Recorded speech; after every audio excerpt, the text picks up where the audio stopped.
cœur des défis. Au cœur des défis. Bienvenue dans votre débat Au cœur des défis, l'émission qui fait bouger les lignes.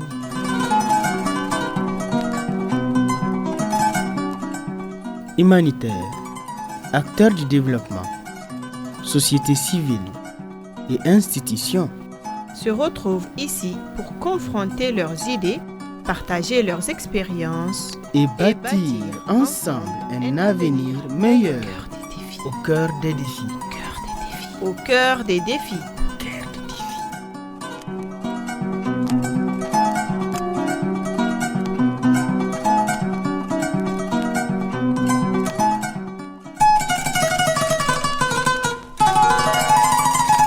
Bonjour à toutes et à tous, merci de nous retrouver sur la radio HDFM, votre radio communautaire au service des populations.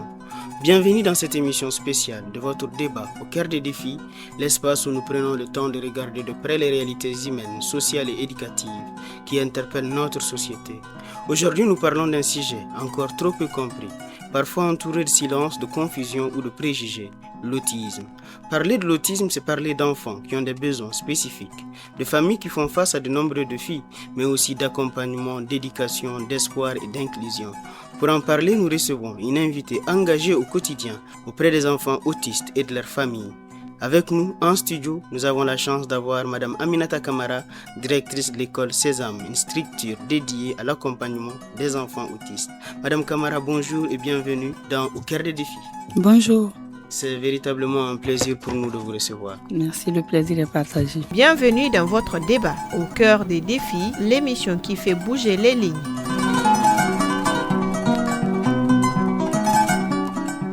Madame Aminata, pour commencer, parlez-nous tout d'abord du Centre Sésame et de la mission qu'il porte auprès des enfants autistes. Alors, je commencerai par me présenter. Je suis Madame Koïta Aminata Broulaye Kamara. Je suis maman d'un enfant autiste de 12 ans avant d'être directrice de ce centre, le Centre Sésame. Alors, j'ai commencé à m'intéresser à l'autisme parce que ma fille est devenue autiste, bien sûr. Alors, en l'accompagnant, j'ai appris que, sans l'aide de nos familles, nos différentes familles, nous ne pourrons pratiquement rien faire pour nos enfants. C'est ce qui m'a donné comme engagement de vouloir aider beaucoup plus de familles qui sont confrontées à ce handicap. Alors, j'ai commencé par faire des vidéos sur TikTok pour sensibiliser sur l'handicap en question. Et c'est là où j'ai rejoint l'association Digia. Et c'est à travers l'association Digia et l'association Teria Autisme Mali en France que nous avons pu mettre en place le centre Sésame pour l'accompagnement des enfants autistes au Mali. Et à la date d'aujourd'hui, le centre Sésame est le seul centre qui ne prend que les enfants autistes. Voilà, donc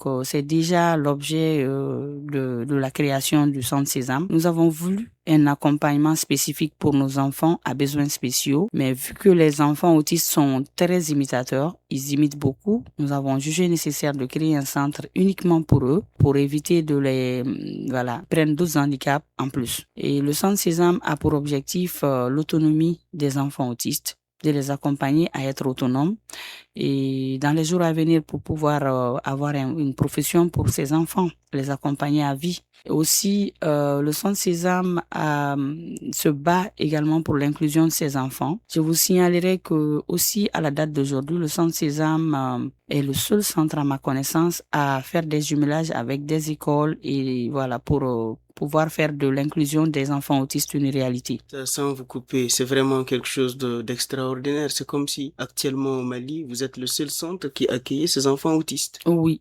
Parce que même s'il y a d'autres centres qui accueillent ces enfants, il faut reconnaître que ces centres sont plus dans tous les handicaps. Il y a les trisomiques, il y a les IMC, il y a les enfants autistes. Tous les enfants à besoins spéciaux sont dedans.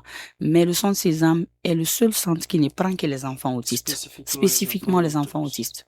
Voilà. Très intéressant, véritablement, tout ce que nous apprenons avec vous. Alors, concrètement, Madame Aminata, en quoi l'existence d'un centre comme le vôtre change-t-elle la vie des enfants et celle de leurs parents? Ce centre non seulement, en plus de faire l'accompagnement de ces enfants autistes, je suis communicatrice et gestionnaire des ressources humaines de formation. J'ai fait beaucoup la psychologie. Donc, connaissant le sentiment des parents qui traversent cette situation, je me porte également de les conseiller, de les épauler par rapport aux émotions, à la famille. Je les conseille beaucoup. En dehors de moi, nous avons pas mal de spécialités au centre Sésame. On les accompagne en ce qui concerne ce que ces enfants doivent manger parce que durant les formations qu'on a eu à faire dans le centre avec des spécialistes de l'extérieur, nous avons compris une chose, c'est que l'alimentation joue beaucoup sur l'évolution de ces enfants. Nous avons pris l'alimentation également comme une base pour aider ces enfants et on a un point focal nutrition qui s'occupe de l'alimentation de ces enfants. On les accompagne dans le centre, on incite les parents à assurer la continuité et aussi, on a compris en tant que parents que les parents sont les premiers acteurs et le leader incontournable dans la prise en charge de l'autisme. J'essaie non seulement à travers mes vidéos d'inciter, de motiver les parents à accompagner, à se joindre aux professionnels pour accompagner leurs enfants pour de meilleurs résultats et rapides. Voilà, donc le centre Sésame se porte aussi cette charge d'accompagner les parents au centre, non seulement les enfants au centre et d'assurer la continuité à la maison. Nous mettons des documents, ce dont ils ont besoin à la maison. Nous les accompagnons en termes de documentation de matériaux. Voilà, c'est le mot que je cherchais. De matériaux, d'accompagnement, les jeux éducatifs selon le niveau de l'enfant et comment pouvoir accompagner, comment avoir l'attention de l'enfant. Les spécialistes du centre Sésame se portent garant d'accompagner l'enfant à long terme, selon les âges, selon les besoins. À chaque personne qui vient au centre Sésame pour quoi que ce soit, nous proposons une évaluation. L'évaluation consiste à connaître les besoins réels de l'enfant selon son âge et pour pouvoir l'accompagner en ce sens. Voilà. Non, sincèrement, c'est très important. C'est comme si au centre Sésame, il y a carrément un accompagnement complet, Oui. mais aussi une sensibilisation des parents pour pouvoir Tout à accompagner fait, ces tout à enfants-là. fait. Alors, quand on parle d'autisme, c'est vrai, on a commencé de la sorte, mais pour nos auditeurs, pour qu'ils puissent véritablement comprendre, quand on parle d'autisme, Madame Aminata, de quoi parle-t-on réellement? D'abord, pour tout éclairer, je ne suis pas agent de santé. Agent de santé. Oui, je suis maman d'un enfant autiste. Je ne suis pas encore spécialiste, mais je le dis en tant que parent, j'ai mon expérience vécue et vu que mon enfant a 12 ans. Aussi, dans la prise en charge de l'autisme, le parent est mieux informé. Pour la première fois, le parent est mieux informé que le médecin. Parce que même les médecins nous le disent. Et quand on va, par exemple, chez le neurologue, il se tient à tout ce que le parent dise pour prescrire l'ordonnance à l'enfant. Donc, ça veut dire que le parent a beaucoup à voir dans la prise en charge de l'autisme. Sinon, l'autisme n'est pas une maladie. C'est un trouble neurodéveloppemental,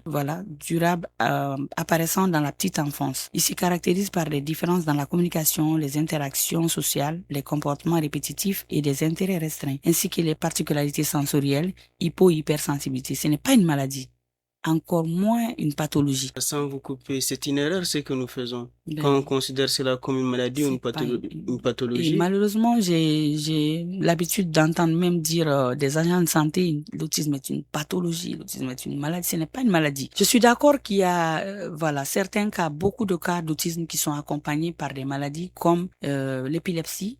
Vous allez trouver 80% des enfants autistes sont épileptiques. Ils font des crises d'épilepsie ou asthmatique. Voilà.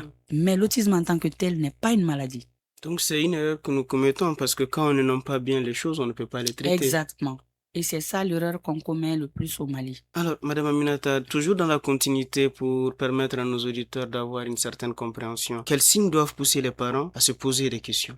Voilà, les signes précoces et identifiables. Souvent avant l'âge de 3 ans, notamment par des difficultés de communication, l'absence de regard ou des rituels. Voilà, c'est généralement le retard de langage qui donne des coups de sonnette aux parents et qui courent vraiment vers nous pour dire voilà mon enfant est autiste, mais ça ne s'arrête pas là. L'autisme est vraiment quelque chose de très complexe. Parce que il y a des enfants qui ont des retards de langage sans bien être autistes. Il y a surtout quand les enfants sont exposés aux écrans, nous avons tendance à avoir les mêmes signes de l'autisme en eux alors qu'ils ne sont pas autistes, malheureusement. Mais l'autisme, les traits les plus frappants de l'autisme, c'est que l'enfant n'est pas sociable. Le retard de langage, la majeure partie des enfants autistes ne parlent pas. malheureusement. Et ils ont des comportements répétitifs, bizarres. Certains poussent des cris, et le regard fuyant, le sourire permanent. Voilà, il y en a qui ne dorment pas assez ou qui passent. Moi, ma fille, par exemple, quand on venait de découvrir qu'elle était autiste, elle pouvait faire 72 heures sans dormir. Et l'hyperactivité, on n'en parle pas. Et voilà, elle était propre. Elle partait à la toilette d'elle seule, mais quand on a découvert qu'elle était autiste, elle ne disait même plus un mot. Elle avait arrêté les papas, les mamans, alors qu'elle parlait. Elle était même à un jardin ordinaire. Donc, elle récitait tout ce qu'elle avait appris à son retour. Mais à ma grande surprise, à 3 ans, elle a tout arrêté. Elle ne parlait pas. Elle avait le sourire permanent. Elle criait. On dirait qu'elle n'était plus de ce monde. Voilà. Elle faisait tout ce qu'elle veut au hasard. Elle ne partait pas à la toilette. Elle faisait pipi sur elle. Voilà. Donc, je peux dire que les signes les plus frappants de l'autisme sont le regard fuyant. Vous appelez la personne, on a l'impression qu'elle n'entend pas, alors qu'elle entend très bien. Vous pouvez l'appeler 10 fois, 20 fois. Mais elle ne réagit pas. La personne ne réagit pas, et alors qu'elle entend très bien. C'est ce qui fait que, généralement, vous allez trouver beaucoup de parents autistes qui ont déjà eu à faire l'analyse PA aux oreilles, voir si tout va bien. Voilà. Très souvent, les médecins renvoient la personne pour être éclairé que c'est vraiment de l'autisme, voir s'il n'y a pas de problème dans les oreilles, des problèmes auditifs. Mais Madame Aminata, on se demande dans un environnement comme le nôtre, ce n'est pas évident. Non, parfois, les gens peuvent comprendre cela par d'autres choses et ça peut faire en sorte qu'il y ait des préjugés autour de ces enfants-là. Surtout qu'il y a un manque de spécialistes aussi. Très peu de spécialistes et très peu de gens qui connaissent vraiment l'autisme, malheureusement, dans le milieu. Ça veut dire qu'il y a beaucoup d'enfants qui sont en train de souffrir de l'autisme et ce n'est pas compris par des familles. Oui, et beaucoup d'enfants aussi subissent des renvois au niveau des écoles sans être compris qu'ils ont besoin d'accompagnement pour avancer. Parce qu'il y a des autistes qui sont hyper intelligents, peut-être en maths, mais qui sont nuls en français. Donc, les enseignants ne comprennent pas son état et voilà, sont tellement découragés qu'ils sont obligés d'appeler les parents pour leur dire que voilà, ton enfant ne peut plus avancer. Alors qu'il suffit d'un AVS. Vous connaissez les auxiliaires de vie scolaire. Dans les pays développés, on les assiste. On envoie des auxiliaires de vie scolaire près de cet enfant pour pouvoir le faire avancer petit à petit à son rythme jusqu'à... Voilà. Donc, en vous écoutant, c'est comme s'il manque véritablement de cadres spécialisés pour accompagner ces enfants. Exactement. D'ailleurs, c'est peut-être ça même qui vous a poussé à créer votre école. Exactement. Mais le combat du Centre Sésame, c'est vraiment d'aider l'autisme à avancer, ses enfants. C'est d'épauler nos enfants à avancer. C'est pourquoi de la création l'année passée à cette année, nous avons formé au moins 60 AVS, auxiliaires de vie scolaire, pour l'accompagnement de ces enfants. Et je vous signale là que ces AVS sont tous dans les postes différents et on est en manque encore. Le besoin est là. En dehors des enfants autistes, il y a des enfants dyslexiques. Les 10, ils ont besoin d'AVS. Donc à chaque fois qu'on forme les auxiliaires de vie scolaire, et voilà, on dirait qu'on n'en a pas formé. Tellement que le besoin est là. Voilà, le besoin est là. Mais c'est quand même excellent. Vous avez eu cette initiative-là. Ça fait que vous êtes en train de combler un véritable besoin. Nous avons eu la chance d'avoir chez nous une maman qui a tout laissé tomber. Elle est ingénieure de formation qui est partie se former sur l'autisme. Elle connaît très bien l'autisme et elle connaît les approches qu'il faut quand il faut pour ses enfants. Et à chaque fois qu'un enfant a fait assez de progrès, c'est elle qui nous suggère, voilà, celle-ci, cet enfant peut désormais être à l'école, peut être accompagné, ou bien cet enfant ne pourra pas malheureusement faire l'école, mais pourra être accompagné dans le centre, voilà, afin d'être autonome, d'apprendre à lire, à écrire. Nous avons également une classe spéciale là-bas qui ne fait que apprendre à lire, à écrire. Nous faisons de notre mieux pour accompagner ces enfants. Ouais, vraiment. Non, vous faites vraiment beaucoup. Vous voyez, moi, je suis véritablement mis par tout ce que vous faites. Et dire que c'est véritablement aussi des mamans comme vous qui, après avoir vu ce que les enfants souffraient, ont décidé véritablement de changer la donne et de se lancer dans tout ça. Je pense que c'est quelque chose qui véritablement est à saluer. Alors, en vous écoutant, pourquoi le diagnostic et l'accompagnement précoce sont-ils si importants? Le diagnostic est énormément important parce que quelqu'un peut te mettre prendre une fausse route. Par exemple, la personne peut dire que ton enfant est attaqué par les diables, voilà, ton enfant est les djinns, voilà, et te mettre des idées noires en tête et tu vas passer toute ta vie à investir en ce sens. L'enfant ne va pas faire de progrès, ne va pas guérir, vu que l'autisme n'est pas quelque chose qui se guérit. C'est pas une maladie. On vit avec. Il y a des accompagnements pour mieux vivre avec l'autisme. Et il y a des autistes tellement avancés que souvent les gens se disent est-ce que la personne même est autiste. Et pour le passage, Messi, Lionel Messi est autiste. Il a été bien accompagné et puis le centre d'intérêt de l'autisme d'un enfant autiste est tellement important que c'est pas possible. Quand vous arrivez à découvrir qu'un tel enfant est passionné, un tel enfant autiste est passionné par exemple par le téléphone, par l'ordinateur, voilà, par l'informatique et que vous accompagnez cet enfant en ce sens, vous trouverez un génie en informatique. Donc, le diagnostic est important. Pourquoi? Il faut d'abord connaître, savoir, être sûr que ton enfant est autiste pour pouvoir l'accompagner. Si tel n'est pas le cas, vous allez faire fausse route. Donc, le diagnostic est hyper important et c'est dans ce cadre même qu'on se bat pour pouvoir avoir un diagnostic dans les jours à venir parce que ce n'est toujours pas chose facile. Je ne dirais même, ce n'est même pas d'actualité. Tu vas pas trouver un parent vous donner un document convaincant au Mali fait par des Maliens sur le diagnostic de l'autisme, juste là. Au fait, parce que le diagnostic de l'autisme, c'est pas une seule personne qui peut le faire. Il vous faut la psychomotricité, un orthophoniste, ergothérapie, tout un tas de spécialistes pour pouvoir faire le seul diagnostic d'un enfant autiste parce que l'autisme est complexe. C'est le spectre, c'est un spectre. Voilà. Et chaque enfant autiste est spécial. Vous ne trouverez jamais deux modèles, deux enfants du même modèle de l'autisme. Chaque enfant a son autisme à lui. Puis cette complexité, il doit y avoir un cadre où de façon spécifique, on a tous ces paramètres-là qui sont liés et on n'a pas ça au Mali. Non, pour le moment, il n'y en a pas. Il n'y en a pas au Mali. Vu qu'on a quelqu'un qui est vraiment spécialisé en la matière, on fait juste une évaluation de base pour identifier les traits autistiques et accompagner la personne. C'est comme ça qu'on le fait. Mais pour la majeure partie des enfants qui sont dans le centre, et ils ont la majeure partie des parents ont eu à faire leur diagnostic ailleurs, dans les pays voisins, le Maroc, voilà, la France, voilà. Donc, c'est comme ça qu'on a des documents convaincants. Sinon, le reste, là, tout ce qui vient du Mali, on identifie juste les traits de l'autisme et on prend les enfants comme ça. Mais nous sommes vraiment en train de préparer ce long chemin. Nous avons déjà les médecins qu'il faut parce qu'il faut un neurologue, un pédopsychiatre, nous avons déjà ça. Et une personne qui s'y connaît vraiment en autisme, nous avons ça. Et les pédopsychiatres, comment on appelle? L'orthophoniste, on a un orthophoniste dans le centre, on a un ergothérapeute dans le centre, voilà. Je pense qu'un tel cadre sera vraiment un cadre bénéfique pour tout le pays. Exactement. Vous êtes dans un processus avec l'État, vous êtes accompagné? Non, nous ne sommes pas accompagnés par l'État. Nous avons pris le risque de commencer en espérant avoir un jour un regard de l'État. Et vu que nous sommes des parents, nous avons vu que la prise en charge au Mali coûte excessivement cher pour les enfants autistes. Il faut comprendre que le centre qui est le moins cher au Mali, c'est 100 000 francs par mois pour un seul enfant. Le centre le moins cher.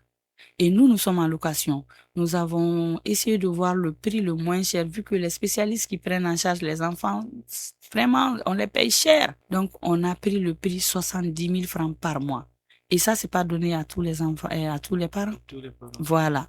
Malgré ce prix, nous avons un tas de problèmes face au paiement des parents parce que ils ont d'autres enfants, ils ont d'autres charges.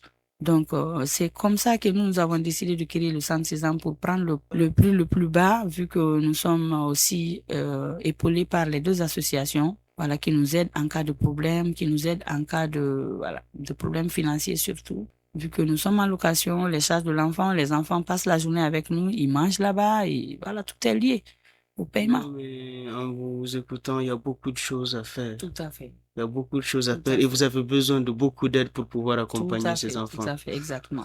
Alors, peut-être de façon générale, toujours dans la dynamique de la compréhension, est-ce que les premières années de l'enfant représentent d'une certaine manière une période décisive pour son évolution? Oui, inévitablement, parce que la prise en charge précoce y est vraiment pour beaucoup en ce qui concerne le progrès de l'enfant autiste. Aujourd'hui, ce matin, en venant ici, il y a au moins 5 enfants qu'on a décidé d'amener en jumelage dans les jardins. C'est parce qu'on a vu un certain progrès en ces enfants de l'année passée à cette année. Et ce n'est autre que c'est des enfants qui sont venus à 2 ans et demi, 3 ans chez nous. Et on a leur prise en soin ont été bénéfiques. Et puis, on voit qu'ils sont assez concentrés, assez calmes de l'année passée à cette année. Et on a décidé de les faire, des jumelages.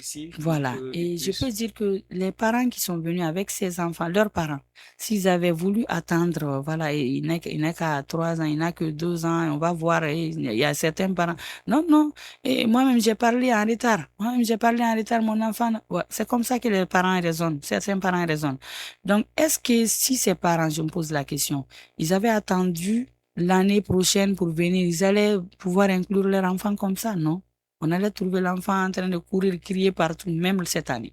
Niveau tôt que tard. Exactement. Surtout dans la prise en charge de l'autisme, c'est vraiment tôt que vous aurez de meilleurs résultats. Moi, par exemple, je suis la preuve vivante de la prise en charge précoce, du bon résultat de la prise en charge précoce. Ma fille a été déclarée autiste à l'âge de 3 ans. Et depuis ce jour jusque-là, je l'ai accompagnée alors qu'elle ne pouvait plus dire un seul mot, mais à ce jour, elle parle 3 langues. Félicitations, j'ai vraiment envie d'appeler. Voilà, de 3 ans. Elle avait 3 ans. Et quand je l'amenais chez l'orthophoniste, elle ne pouvait même pas dire maman. Elle n'avait aucun mot à part les bisali.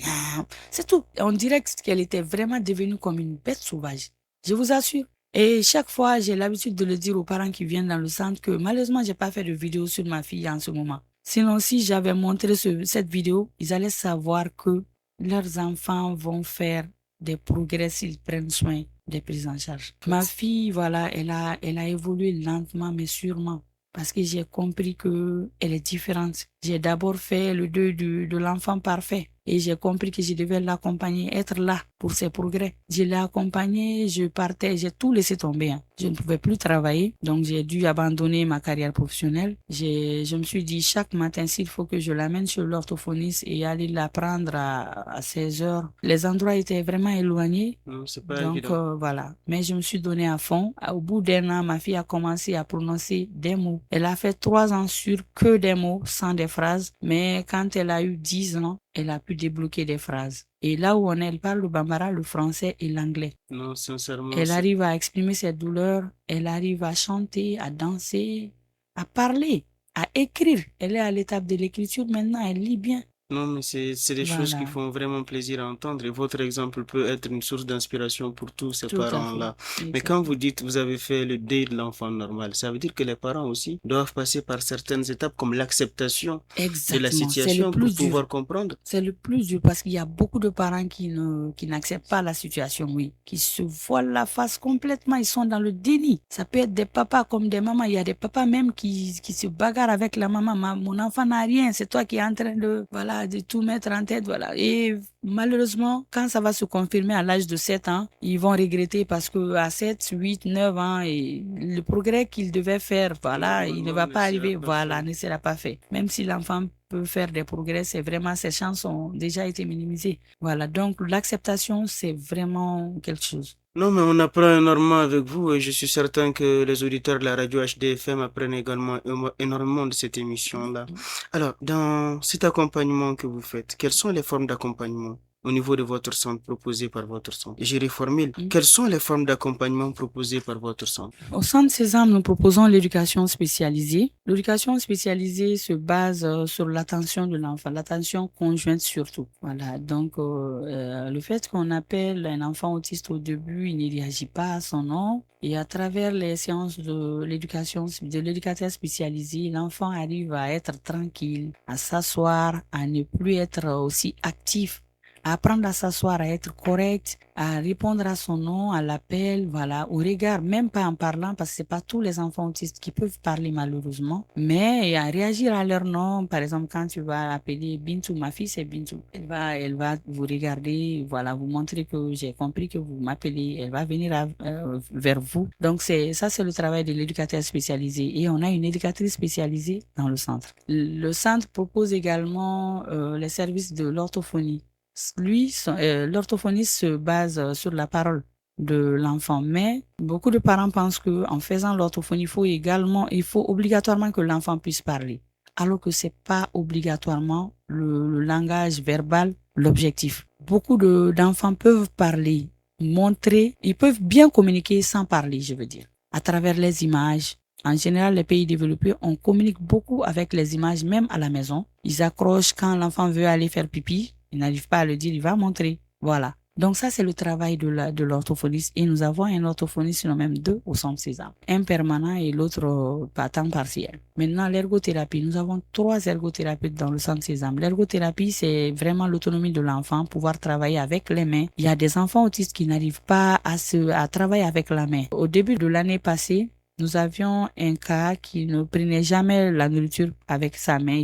Il faudrait toujours quelqu'un qui lui mette la nourriture dans la bouche. Ça, c'est le travail de l'ergothérapeute. Voilà. Il y a beaucoup de domaines. Il y a beaucoup de choses que l'ergothérapie corrige. Nous avons des ergothérapeutes là-bas. En plus de cela, nous avons un point focal nutrition. On conseille ce que l'enfant doit manger, qui est favorable à sa santé, à son évolution, à son progrès. Surtout les enfants autistes. Par exemple, le sucre blanc, c'est très mauvais pour les enfants autistes, surtout ceux qui sont hyperactifs. Voilà, c'est le sucre blanc qui est à la base et on vous donne également des conseils sur ce qui doivent être mangés qui soient plus bénéfiques et on accompagne en ce sens même dans le centre. Par exemple, dans l'après-midi, nous avons préparé une bouillie spéciale pour ces enfants et chaque après-midi, avant d'aller à la maison, vers 16 heures, ils boivent ça. Et pourtant, il y a des parents qui disent que à la maison, l'enfant refuse de manger la bouillie et tout. Donc, on essaye de les accompagner. Alors, ça permet véritablement de comprendre tout le spectre autour de l'autisme. C'est vrai qu'on l'a abordé, mais la répétition pour moi est pédagogique. Comment est-ce que les familles vivent-elles cette réalité au quotidien? C'est catastrophique. Parce que l'implication de certaines familles, on n'en parle pas. Parce que tout va partir de quoi? D'où? C'est la compréhension. Beaucoup de personnes ne connaissent pas l'autisme. C'est le long chemin que les familles ont, à traverser. Vous allez dire à un grand-parent que mon enfant je vais même pas aller loin. Mon papa me disait que le jour où j'ai décidé d'accompagner mon enfant chez l'orthophoniste, mon papa, paix à son âme, me disait que non, c'est pas la route à prendre. Il faut me suivre juste. Elle a besoin d'être lavé. Alors que, en ce moment précis, c'est que lui-même, il avait mis dans l'enfant, c'était des millions. Mais aucun progrès. Mais je suis passée comme ça, les yeux fermés vers l'orthophoniste. Et quand l'enfant a commencé à dire des mots, c'est lui-même qui a été le premier à dire, mais apparemment, son truc là marché. Ah oui. Et voilà. Donc, mais c'est pas tout le monde qui peut oser faire ça, malgré ce que les gens disent. Il faut affronter quand on est parent d'un enfant autiste. C'est ce que les mamans des enfants autistes endurent dans les familles. Les regards. J'ai eu à discuter avec une maman tout récemment qui m'a dit que dans la famille, personne ne veut que, dans la grande famille, personne ne veut que son enfant approche ses enfants. Elle, son enfant, c'est un garçon vraiment qui était vraiment turbulent en ce moment et qu'il pouvait agresser ou blesser les autres enfants. Donc, toutes les autres mamans là couraient vers lui quand il les tapait, jusqu'à ce que sa belle-mère lui a demandé de venir et lui a fait asseoir, lui dire que qu'est-ce que tu as pu manger pendant que tu étais enceinte. Voilà, donc c'est vraiment dur, nos différentes situations dans les familles. Et chaque situation est différente, chaque situation est spécifique. Oui, c'est ça. J'imagine peut-être qu'une émission où on donne la parole à tous ses parents pour pouvoir raconter ce qu'ils vivent. Non, ça doit être un chemin de croix, un chemin difficile. Oui, nous avons également l'habitude d'organiser des rencontres des parents pour qu'ils se déchargent. Oui, nous l'avons fait l'année passée, mais cette année, nous n'avons pas eu le temps pour l'instant de le faire. Entre mamans, on discute du parcours de l'enfant, on se décharge, on pleure, mais on passe toute la journée à pleurer là-bas quand même, parce que c'est pas facile. Mais dans le centre, on accompagne également les enfants autistes qui sont scolarisables, qui sont à l'école. On les aide à avancer. Il y a des éducateurs spécialisés pour ça. Voilà. On a beaucoup de choses à faire, mais un long chemin, mais qu'on est sûr d'arriver. C'est vraiment très intéressant tout ce qu'on apprend. Avec votre expérience, Madame Aminata, quels obstacles rencontrent encore les enfants autistes, mais cette fois dans leur scolarisation et leur inclusion sociale? L'obstacle vis-à-vis de l'inclusion et de la scolarisation, c'est vraiment la compréhension des autres parents qui n'ont pas d'enfants autistes. Et ils ne comprennent pas du tout comment on peut... Ils ont peur de l'autisme en fait. Ils pensent que l'autisme est une maladie contagieuse. Voilà. Parce que j'ai eu une maman l'autre jour, je lui ai dit que son enfant pourra passer dans le centre. Si elle n'a pas quelqu'un pour garder son enfant, qu'elle pourra passer, c'est une fille. Elle pourrait passer ses journées avec nous. Elle m'a posé la question directement. Mais est-ce que si moi, ma fille venait à passer la journée avec vos enfants, elle ne va pas arrêter de parler? Des choses Donc ça, qui c'est font... vraiment un frein pour l'inclusion de nos enfants. Et j'ai également eu à entendre une histoire pareille venant d'une école qui essayait l'inclusion de nos enfants autistes. Mais les autres parents se sont révoltés pour dire que si jamais les propriétaires de l'école là osaient, et ils vont enlever leurs enfants de là-bas. Donc, à ce rythme, l'inclusion scolaire et sociale de nos enfants autistes devient impossible. Et c'est là où j'ai pris l'initiative de faire de la sensibilisation aux écoles. Parce qu'il faudrait d'abord que les gens comprennent que l'autisme n'est pas une maladie contagieuse. Ce n'est même pas une maladie encore, contagieuse. Donc, nous avons commencé également au début de l'année à partir de sensibiliser dans les écoles privées, les écoles étatiques. Nous sommes passés au moins dans 10 écoles comme ça pour des sensibilisations. Et ils ont tellement compris que pendant notre formation des AVS, ils ont envoyé des enseignants se former. J'étais vraiment contente. Ça fait plaisir. Voilà. Beaucoup d'enseignants étaient dans notre formation des AVS pour pouvoir apprendre, ce que c'est que l'autisme, comment les accompagner et comment, au moins essayer à les garder, voilà. Alors, mais vous faites beaucoup de sensibilisation. Cela permet véritablement de lutter contre les préjugés et le regard parfois injuste sur l'autisme. Parce qu'il y a des actes qui précèdent l'inclusion aussi. C'est ce que j'ai compris. Et ces actes-là, la sensibilisation en fait Oui, vraiment moi partie. je n'en veux pas aux parents qui pensent comme ça parce qu'ils ne connaissent pas l'autisme. Donc je me suis juste mise à l'évidence, à leur place. J'ai d'autres enfants qui n'ont rien. Donc j'ai compris leur ressenti. Je me suis dit, voilà, il y a des actes qui précèdent l'inclusion. Et ça, c'est vraiment la sensibilisation. Et c'est ce qu'on est en train de faire pour une meilleure inclusion dans les années à venir. Et vous voyez une certaine acceptation de cela, vous sentez une certaine ouverture par rapport à cette sensibilisation-là? Bien sûr. Les portes ne sont pas fermées? Non, pas du tout. Dieu merci. Avec les réseaux sociaux, je passe les messages, les gens comprennent beaucoup. Et si vous voyez également qu'on est arrivé à faire cette jumelage, je pense que c'est en grande partie pour la sensibilisation qu'on a eu à faire parce que l'école qui a accepté le jumelage, c'est la première école là où on a fait la première sensibilisation. Voilà, c'est un Togolais. Il nous a donné largement le temps de lui expliquer. Et dès qu'on a fini, il m'a dit, Madame, je comprends votre démarche et j'accepte. J'ai dit, vous n'avez pas eu à avoir un enfant autiste? Il dit, non, c'est pas la peine. Malgré tout, j'ai envoyé mon chauffeur prendre un enfant autiste et je lui ai présenté. Il dit, mais il n'a rien. Visiblement, il n'a rien. C'est le comportement qu'on doit corriger. Et puis, tu peux amener tes enfants. Ce jour-là, j'étais aux Anges. Donc, c'était un monde nouveau qui mais s'ouvrait oui, à vous. j'étais aux Anges. Donc, voilà, la sensibilisation, déjà, ça commence très bien. Et les gens ont compris. Non, mais sincèrement, moi, je suis sans voix. Je suis très heureux de comprendre tout ça. Mais vous parlez aussi de TikTok à chaque fois. Ça veut dire que les réseaux sociaux vous aident énormément dans cette sensibilisation. Oui. Les réseaux sociaux, je peux dire que tous ces résultats que je viens d'avoir sont venus de là. Les aides que j'ai eues dans ce domaine sont venues des réseaux sociaux. Ma sensibilisation a commencé sur TikTok. D'abord, le premier objectif a été atteint. Il y a beaucoup de parents qui ne savaient pas que leur enfant était autiste. Mais à chaque fois que je pars en ville, il y a une maman qui m'approche. Madame, grâce à vous, j'ai pu comprendre que mon enfant était autiste et je l'ai amené chez l'orthophoniste. Ça, c'est le premier objectif que j'avais.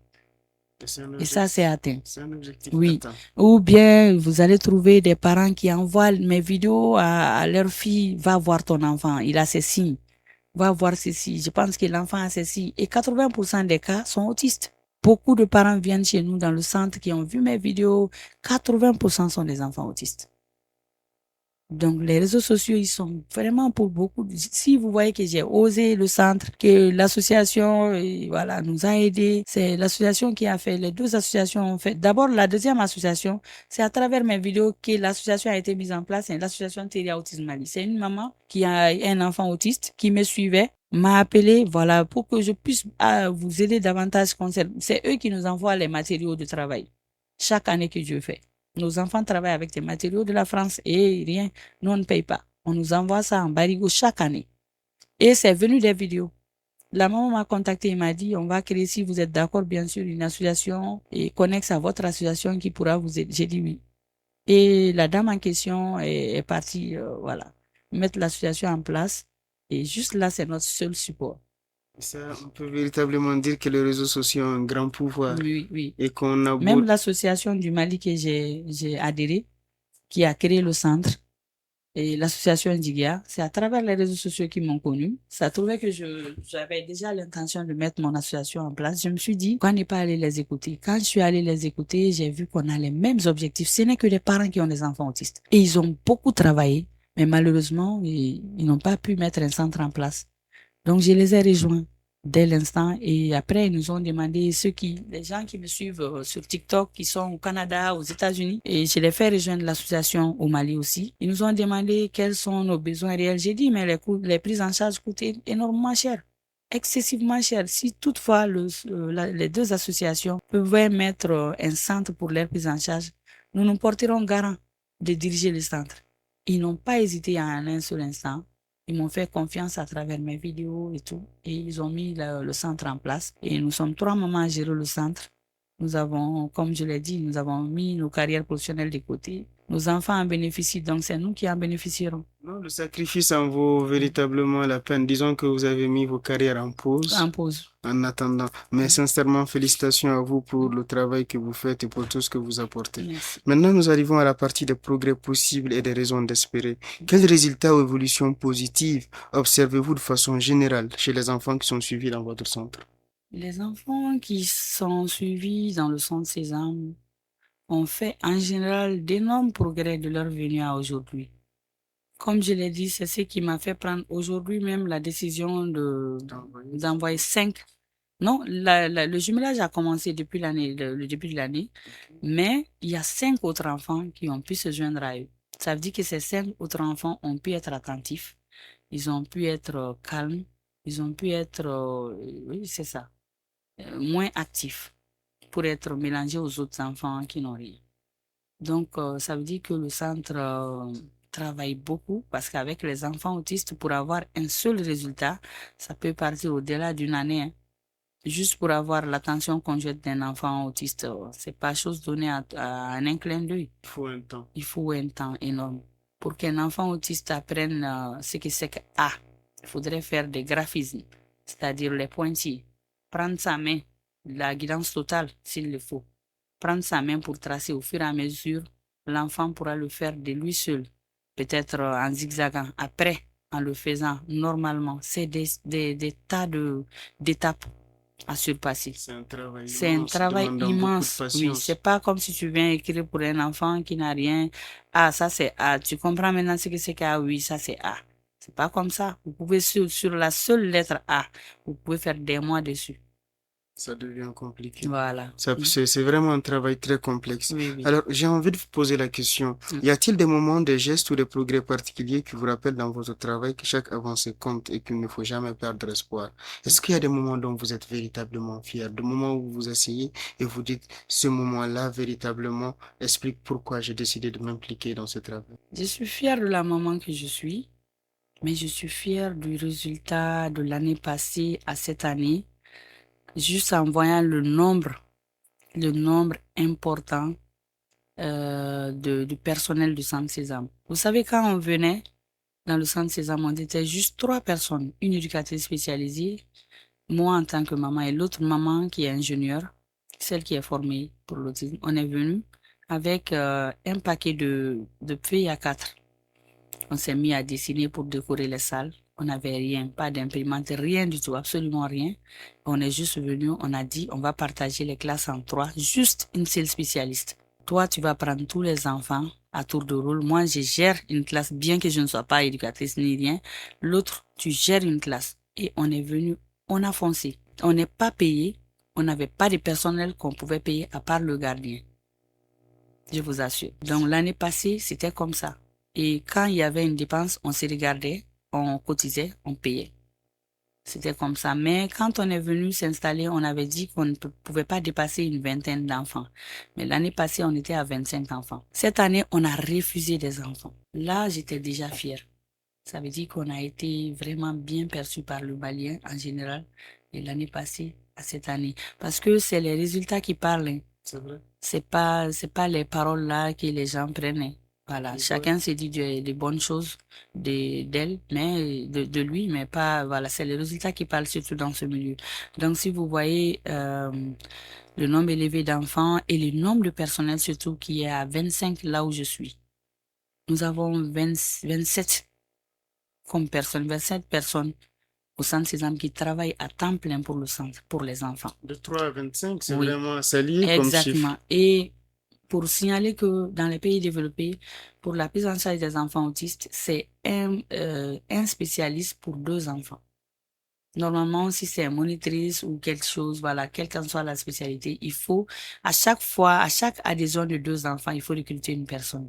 Et là où on est on est exactement comme ça, sinon même plus. Comptez 50 enfants pour prendre 2 enfants, c'est 25. Nous, on est à 27. Nous, on est à plus. Je suis vraiment fière de moi.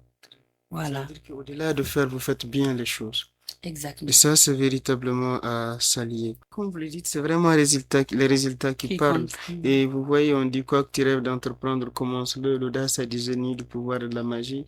Ça vient de Goethe et je pense que c'est véritablement ce qui illustre votre cas. 3 Exact. personnes au départ, vous avez décidé de vous lancer. Oui. Aujourd'hui, vous êtes à 25 personnes et ça donne un résultat de façon concrète sur le terrain. Alors, tout est bien qui finit bien. On a véritablement changé, on a beaucoup pris et l'émotion est palpable au niveau du studio. Enfin, quel appel lancez-vous aux parents, mais surtout aux autorités pour qu'on vous vienne en aide parce que le travail que vous êtes en train de faire est un travail qui a vraiment besoin d'être appuyé. Donc, quel appel avez-vous à lancer véritablement aux parents, aux autorités et toute la société sur la question de l'autisme? À l'autorité malienne, je dirais qu'ils viennent déjà de perdre 3 spécialistes qui pouvaient être récupérés pour travailler pour l'État, mais qui sont obligés de travailler pour leurs enfants. Et je suis communicatrice et gestionnaire des ressources humaines. Ils m'ont perdu. Ils ont perdu, voilà, ils ont perdu également l'ingénieur, voilà, l'ingénieur, la maman ingénieure. Ils l'ont perdu. Ils ont perdu la sage-femme qui est avec nous, qui pouvait sauver beaucoup de mamans. Donc, j'utilise ça comme une arme pour convaincre l'État à jeter un regard sur nous. Parce que s'il faut qu'à chaque fois qu'un enfant est déclaré autiste, la maman soit obligée d'abandonner sa carrière professionnelle, ça devient un handicap. Et l'autisme, à l'allure de voir l'autisme maintenant, ça devient vraiment inquiétant. Parce que le nombre d'enfants autistes est vraiment important ces 2 jours, ces temps-ci, que c'est pas possible. On a des chiffres. Sur 100 enfants, il y a un enfant autiste. Ça, c'est vraiment inquiétant. Sur 100 enfants, il y a un enfant autiste. Et pratiquement, maintenant, vous allez trouver un enfant autiste partout où vous passez. Dans chaque famille, il y a au moins un enfant autiste. Et vu qu'il y a le facteur hérédité qui est là, vous pouvez vous retrouver avec 3 enfants autistes dans une seule famille. Il y a une seule maman, même avant-hier, il y a une maman qui m'a appelé, elle a sa première fille qui est autiste, il y a sa dernière fille qui a été déclarée autiste, elle est aux États-Unis. Elle était vraiment en larmes. Et ça, c'est vraiment fréquent et souvent, ça donne de la peur au ventre des mamans qui ont un seul enfant autiste. Voilà. Donc, s'il faut qu'à chaque fois qu'une maman découvre que son enfant est autiste, qu'elle soit obligée de faire un trait à sa carrière professionnelle, c'est dangereux. Économiquement, c'est dangereux. Et pour les familles aussi, il y a beaucoup de difficultés liées à l'autisme. Des parents ont divorcé parce qu'ils ne comprenaient pas l'autisme. Oui, oui. Les parents ont divorcé, et voilà. Donc, d'abord au ministère de la promotion de la femme, de l'enfant et de la famille, je pense que c'est leur combat que les femmes puissent travailler.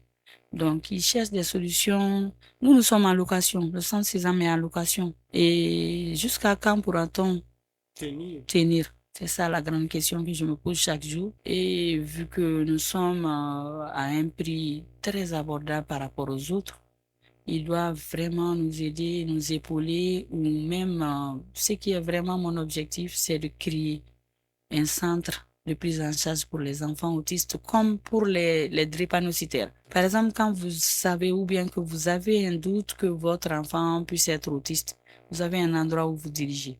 Ça, il n'y en a pas au Mali, côté public.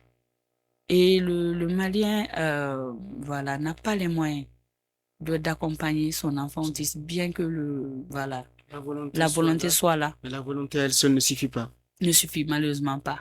Donc, ils doivent non seulement subventionner les centres qui sont privés, mais aussi chercher à mettre en place un grand centre pour les enfants autistes. Centre public. Public pour les enfants autistes. Ça, c'est un appel pour l'État malien. Maintenant, aux parents, je leur dirais, je ne cesse de le dire, les parents sont les premiers acteurs et les leaders incontournables dans la prise en charge de l'autisme. Tu es un parent, tu as tout l'argent du monde, tu n'accompagnes pas ton enfant, c'est foutu. Mais tu es un parent qui n'a rien, qui décide d'accompagner son enfant. Il y a les réseaux sociaux, il y a l'Internet qui est là, qui décide de s'informer, d'apprendre sur l'autisme, d'aider son enfant, fait plus de progrès que l'enfant qui est vraiment accompagné et qui n'a aucun soutien de ses parents, aucun accompagnement, aucune continuité. Donc, je veux vraiment que les parents soient au courant de cela et qu'ils s'élèvent, ne pas écouter les préjugés, ne pas avoir de frein. L'objectif unique doit être quoi? L'accompagnement de mon enfant, ça va donner, mon enfant va évoluer, mon enfant va être autonome. C'est le plus important. Vous avez dit en troisième appel, à la société de nous comprendre. Oui, savoir que voilà, ce n'est le souhait de personne d'avoir un enfant différent. Le souhait de personne, je le dirais. Maintenant, quand vous découvrez qu'il y a un proche, qu'il y a un enfant comme ça, si j'ai la chance d'être écoutée par quelqu'un qui est vraiment contre, parce que d'habitude, vous allez trouver des enfants qui vont dire que non, son enfant n'a rien. Il est juste mal éduqué, ce dernier éduque mal son enfant ou bien qui rejette toute la faute sur la maman. On lui a demandé de ne pas aller se laver quand elle était enceinte au crépuscule, voilà. De laisser complètement ses préjugés. Déjà que le mal est fait, vous ne pouvez que nous accompagner, nous comprendre dans ce sens. Quand vous avez un enfant différent, vous ne pouvez rien faire. Le minimum, c'est vraiment de comprendre ses parents, essayer de soulager le parent. Il y a des parents qui sont vraiment dépressifs à cause de l'autisme de leur enfant. Donc, je demanderai à la société de nous comprendre et de rendre possible l'inclusion de nos enfants autistes. Par exemple, dans les hôpitaux, vu que nos enfants ne restent pas tranquilles, les yeux sur nous sont quelque chose. Hein? Non, ils nous regardent comme pas possible. Personne ne t'aide. Et il y a malheureusement personne pour vous dire que cette dame a un enfant différent, faites-le passer avant nous. Merci beaucoup pour cet appel, Madame Aminata Kamara, et merci beaucoup d'avoir pris part à cette émission spéciale de Au cœur des défis. Après ces échanges, nous comprenons que l'autisme demande non seulement une meilleure connaissance, mais aussi davantage d'écoute, de patience, de structure adaptée et surtout un engagement collectif. Nous retenons surtout qu'avec un accompagnement approprié, un regard plus juste et une prise en charge précoce, les enfants autistes peuvent progresser, s'épanouir et trouver pleinement leur place dans notre société. Merci énormément à vous. Grâce à vous, nos auditeurs ont énormément appris. Et grâce à vous, vous contribuez à la sensibilisation de l'autisme, ce qui va à notre intérêt. Et c'est vraiment toute la raison d'être la radio Humanité et Développement HDFM, être proche des communautés et faire un plaidoyer constant pour ces communautés-là. Merci à vous, chers auditeurs et chères auditrices, pour votre fidélité. Cette émission vous a été présentée par Yaya Boré et la mise en onde est assurée par Salim Diouara. À très bientôt sur la radio HDFM, la voix des communautés au cœur de l'action humanitaire.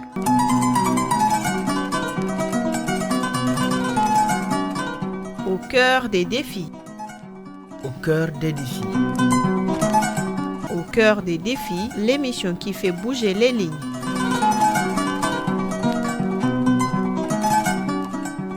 Humanitaire, acteurs du développement, société civile et institutions se retrouvent ici pour confronter leurs idées, partager leurs expériences et bâtir ensemble un avenir meilleur au cœur des défis.